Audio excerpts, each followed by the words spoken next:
Hello, Jacob. I am so glad to see you on this vlog that we two have created called Shook Book, in which two actors who met each other at Shakespeare Festival read books that in one way or another leave them shook. Now, in response to your question from your previous video, I have but this to say.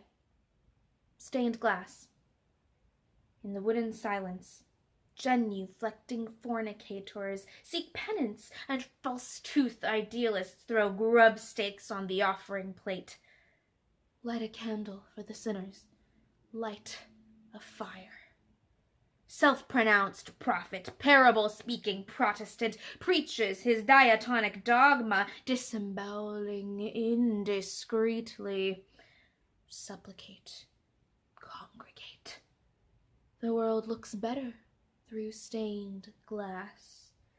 Light a candle for the sinners, set the world on fire. Falsities, falsities, falsified factualities, all sitting like eager sponges soaking up the tertiary realities of life.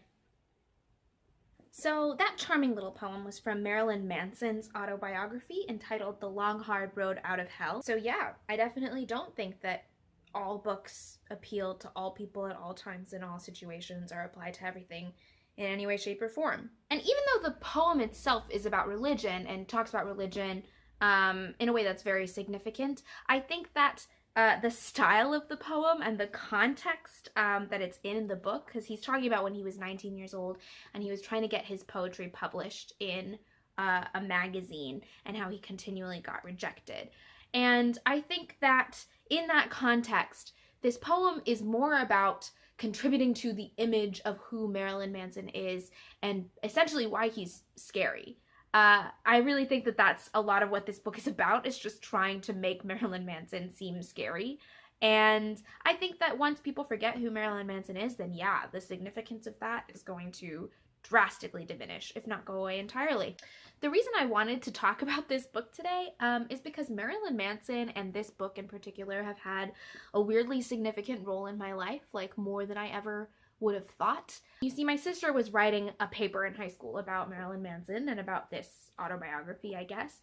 And my best friends at the time were my neighbors. They lived across the street with their really religious Christian stepmother.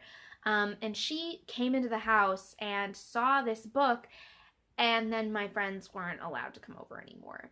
I also had this online friend. I was really into message boards when I was like 11. And I had this online friend who I do know is actually my age because I ended up meeting him much later. But he was really into heavy metal and Marilyn Manson, and at the age of 11. And so I remember like kind of trying to listen to Marilyn Manson because like my sister listened to him a little bit and this guy listened to him a little bit. And I just couldn't get into it that much. Like, some of it I liked, but mostly I just liked it because I thought it made me seem, like, cool and badass and scary. And I'm kind of realizing now as I get older that I think that's what this culture is really about. It's about seeming cool and badass and scary and never being vulnerable. I know somebody who met him. I know a woman who was a journalist for a rock magazine online, and so she got to meet Marilyn Manson. And she said he's a jerk. And this book really indicates to me that he's a jerk. You know, one thing I've noticed in the recent memoir trend and autobiography trend is that men talk a lot about sex in these things. Like, I felt this way about this book and about Bryan Cranston's book in particular. And then I read the ones by women, and they pretty much never mention sex at all. Or if they do, they don't go into like horrible specific detail about it. So I think it's really interesting to consider men's relationship with women and how that contributes or detracts from their ability to be scary. And if being scary in that way is somehow appealing, and if so, why? Cool.